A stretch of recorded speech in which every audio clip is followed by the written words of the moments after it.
right. So introduce yourself and tell us a little bit about what inspired you to make this documentary. Hello, everyone. First of all, I want to thank everybody that's here for sticking out a long day of watching films and celebrating filmmaking, and my dear buddy who came out this evening to check it out, and of course Alicia and the whole team here. I've been wanting to do a film about women motorcycle riders for a long time. I've been riding since my early 20s, and I had actually never ridden with a woman until I made this film. Like I've done bike trips with boyfriends, and I often I travel a lot for work, and I'll be on location somewhere with all the dudes that I work with, and we'll go riding bikes. But I'd actually never ridden with a woman before this film. But I'd been watching the number of women riders grow, as I say in the film. And 10 years ago, I pitched a docuseries. I went to some markets and did all the things you do to prepare to pitch, and made it all the way up to the final stages at Sony. And I was in this big boardroom, and the guy there was like, "Man, you got a lot of balls to get this far." I was like, "Well, I don't actually have any balls, but that's besides the point." But he was like, "So it's you're talking about those 20-year-olds who ride dirt bikes and winning all those competitions." And I was like, "Well, no, I'm actually thinking about the women who are in their 40s and 50s who've been on the back of their husbands' bikes all their lives, and the diversity of women." And they're like, "Ugh, nobody wants to see that." Wow. So 7 years later, I finally just decided to go out and do it myself. Wow. So what brought on your love for writing? Just I think that was sort of I think in a way we all seek a certain kind of freedom, and we all want to be powerful, and I got introduced to I was dating a guy who was into extreme sports, and he bought a motorcycle, and he's like, "Hey, let's teach you to ride." And I was like, "Okay," but I hadn't really thought about it. But once I was learning to ride, it was transformative for me, gaining those kind of skills. And I would pull up at a stop sign, and at the time it was this enduro that was because it was an on-off-road bike, and it was way too tall for me. It was a terrible bike to learn on, and I was on my tippy toes, and I couldn't have both toes down at the same time, so I'd have to tilt to the side. And people along the side of the road would all be turning their heads and waving at me, and it was just sort of I talk about in the movie, I had no confidence. I was just this mixed up, kid from this complicated background, and it just helped ground me in a reality that I didn't know existed. Like a lot of the women in the movie, it builds confidence, being able to take on something that's powerful like that. how challenging was it to find women to want to talk about it, or just kind of like you said, you were the lone woman in a pack of men, right? So how challenging was it for you to go and find, because you had quite a few women that were in your documentary, so how did you do that? Well, that's one of the things that was amazing. I didn't even know there were that many women. I mean, once I started talking to people, it the floodgates opened, and each of the women connected me to other women, and so I didn't really have to make an effort. Since from the moment that I started talking about it, the connections just started unfolding. And the amazing thing about all these women, when I interviewed them, it was the first day that I met every single one of those women. Wow. Because I was on the road with my bike, so it wasn't I pre-interviewed people or whatever. I was just so I'll be there, at 3.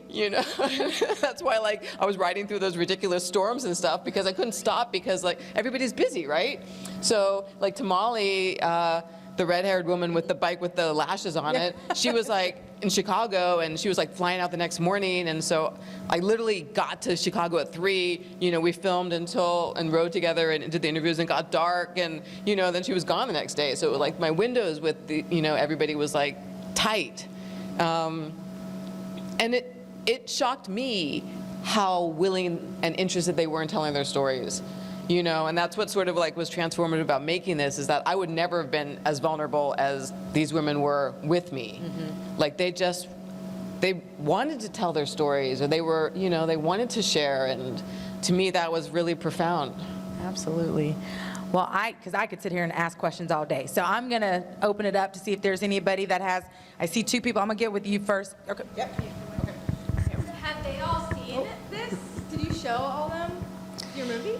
They have not all seen it yet. I kind of wanted them to see it on the big screen, so I was like trying to get festivals in all of their areas.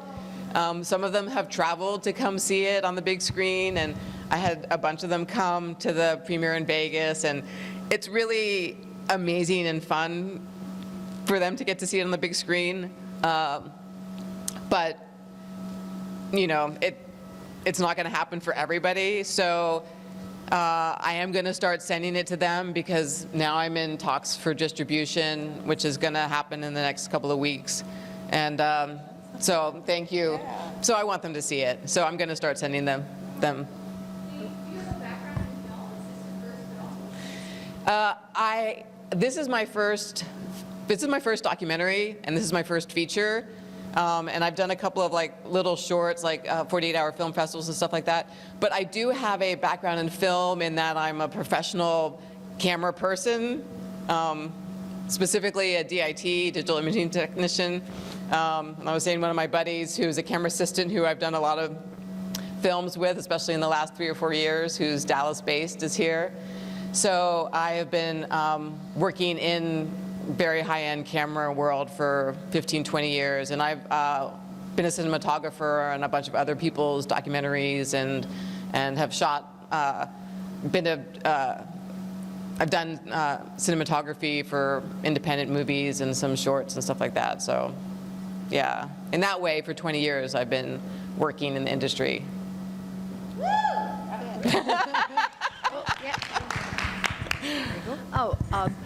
Oh, hi. This is the second time I'm seeing it, and I just think it's fantastic. When I was watching it tonight, I was marveling, and oh my God, so she has this personal journey she's taking. She's going from here to Chicago, and so as she completes the journey, along the way, we are meeting all of these different women who are behind her, and her spirit forces, and they're helping her get to Chicago. So I was marveling at the form, because I was wondering how you put together something like this. But what you just said about, this is the first time I was meeting these women as I interviewed them. So I want to be clear about this. So you set out on this ride, and on the ride you met these women and interviewed them, and then you got to Chicago, and that was your end point, and that's where you finished interviewing all these women? Is that how it worked? I had just finished a movie in Boston, and my next project pushed, and so I had this open time frame. So I bought my bike in Boston, and I live in Los Angeles, Right. and so my final destination was Los Angeles. So I had a big journey to Chicago, but like the Femmes, the Leather Patch women's club that my motorcycle club that I met with, they were in Albuquerque, Tiara's in Seattle, so, I crisscrossed around the country, Right. yeah. All right. And finally ending in Los Angeles. Okay, all right. So I had another question, but it's just flown out of my mind. So I think I'm just going to pass the mic on to somebody else. Here we are. Cheers. So this kind of piggybacking, but you mentioned that you were like stopping at each like area to meet up, but you're the main cinematographer. So did you like have like a little holder for your camera equipment? Yeah. Because I saw clips of your setup, and it's a couple pieces, you know. So it's pretty nerve-wracking. Like, were you nervous traveling it that far? And Yeah, that was the scariest thing for me. Was like before I left, I was trying to get this particular camera. I shot it on the Canon C200, and it had just been released 2 months before. And because I'm a DIT and I'm, neurotic about color spectrum and all this kind of stuff, I had to get a 4K camera because I wasn't going to shoot less than 4K. So I was calling everybody I knew, trying to get this camera. Like, I couldn't even buy it. Like, it wasn't available anywhere. And then I found out about this through a friend, this filmmakers program at Canon, and interviewed with them and had 3 layers of interviews. And they finally took me into the filmmaking program. And so then 3 days before I was leaving on my trip, I kept calling him I'm leaving this week, I'm leaving in 5 days, I'm leaving in 4 days. The gear arrives, the camera and the lenses. And so I had a pack on the back of my bike that was what Canon sent me, plus the 3 lavs that I carried, the 3 wireless lavs for the sound, and a small little light kit with 3 LED lights and a tripod. And I had to get rid of most of my clothes. I only had a few changes of clothes that I had in my tank bag, and then in my saddlebags I had the stuff for the bike. But I was terrified. I was I cannot, drop this bike because it's $50,000 worth of gear, camera equipment, that I don't own. So that was the scariest thing. I wasn't worried about myself. I was worried about breaking their lenses, I'll be fine. Yeah. Just let me get the camera. Let me get the camera all the way to LA. Very good. Any other questions? Go ahead, Mike. Hi, Willie. I'm so happy you're here. So when we're on location, many nights we were drinking and talking about this project. And I was always so impressed about you riding a motorcycle. And watching tonight, it just brought a lot of memories of us talking about it, you and me or in a group. But the ladies, the riders, they talk about their bikes. And in the movie, you don't talk about your bike. And I want to know about your bike. I don't want to ask about camera stuff because I already know.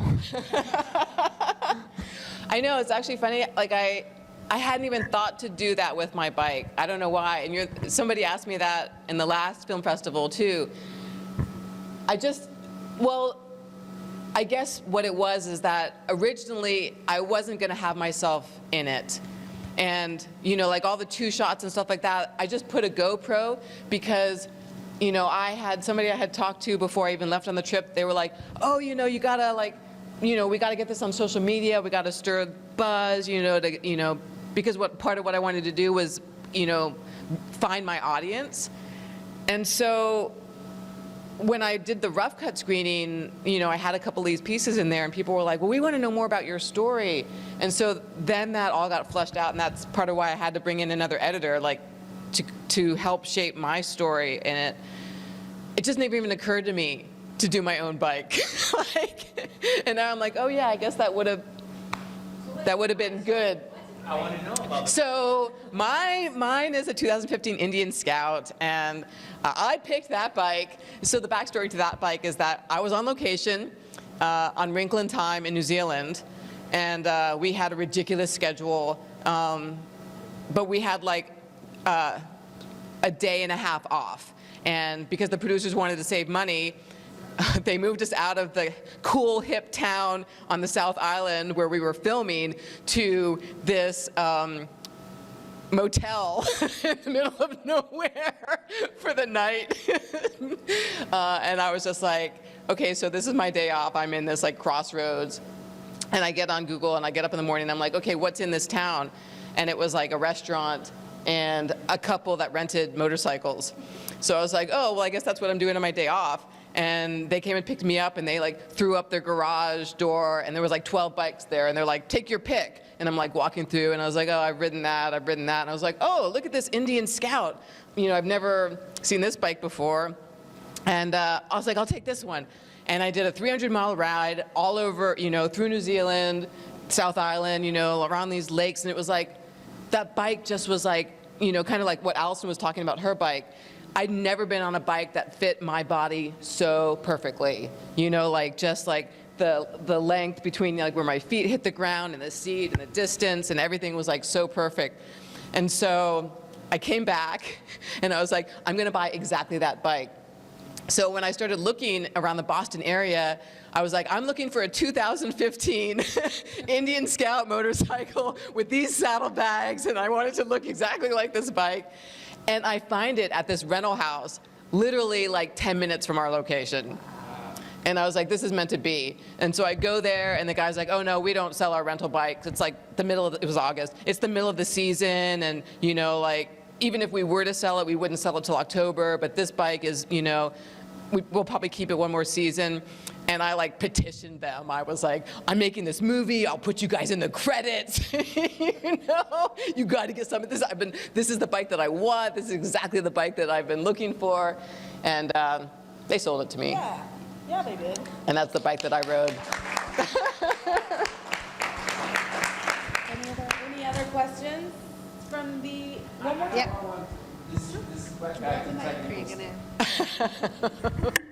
Okay, so I know your background in film. Sometimes when filmmakers do their documentary, they have to depend on a lot of people because they only know one part of the process. In your case, we were talking when you're sitting here, you were fortunate that you have all this background in film, so you can access a lot of shortcuts into your process of filmmaking. For example, you're the director, you wrote it, you were the director of photography, you do all the color correcting. So in the process, you save a lot of money because you were wearing a lot of hats. Done that in the future when now that this project has legitimized you as a director, as a filmmaker, not as what we know you as a DIT person in the film world. Would you do this route again, or would you rely on other people to wear those other hats that you had to wear on this one? I will never do this again. Yeah, I can't wait. I mean, I collaborated on I did 95% of the production myself. But I was so happy to have a team in the post-production, and the people that I found, are going to go with me to the next project. And I can't wait to find a DP. I mean, there are a couple, John Pingree came and shot a day with me, doing some B-roll, and I love him, but I can't wait to find my ultimate collaborator. But for sure, it is not, it's not fun to wear so many hats. And we got to wrap it up, but I do need to ask, because you said the next project you have. So what is your next project? So I'm working on, I've got a couple feature scripts that are in the works. One that I actually wrote before I even started this documentary. Shockingly, it's a coming-of-age story about a teenage girl who is estranged from her parents, gets in trouble with the law, and gets rescued by a female motorcycle gang. So I'd already written that script before I did this, but I've got a bunch of shorts that I plan to shoot in the next year, and one of them is with a friend of mine who, she's a professor at a university, does women's studies, and she's developed a bunch of programs and works with survivors of sex trafficking and with the FBI, and she started a literacy program at the women's prison for women who have been convicted, criminalized from sex trafficking, and so that they can not go back to it when they come out. So she and I are collaborating on a project that I'm going to do as a short, but that's going to eventually be a feature. So that is the next thing. Awesome. Well, that concludes our evening. Thank you so much, everybody. One more time. Thank you all. I appreciate you being here. And we will see everybody. Oh, absolutely. We will see everybody tomorrow.